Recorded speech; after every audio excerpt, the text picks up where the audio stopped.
जय जगन्नाथ नमस्कार। आम आज बना चितौ पिठा। प्रथम गोटे नड़िया नहीं भल भाव में कोरीदे बतुरे रखि अरुआ चाउल कि नड़िया गोला को दे ग्राइंडर जार दे तार गोटे आम चिकन पेस्ट कर सारापर पुरपाई कि छेना और नड़िया को कढ़ाई दे भल भाव में आम 2 ରୁ 3 मिनिट जाए एपट सेपट कर भाजी ना।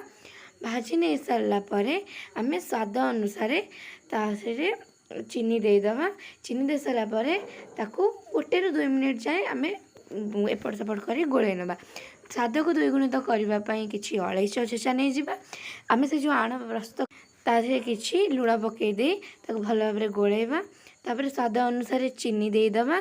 चीनी दे सारापर चीनी मेल्ट है जाए आम ताकू गोलेबा। गोले सारापर आम से जो पूरा को प्रस्तुत करके रखी ताकू ये बैटर देदबा। बैटर दे देकिना आम ताकू भल भाव में सब मिसला जाए गोलाइबा।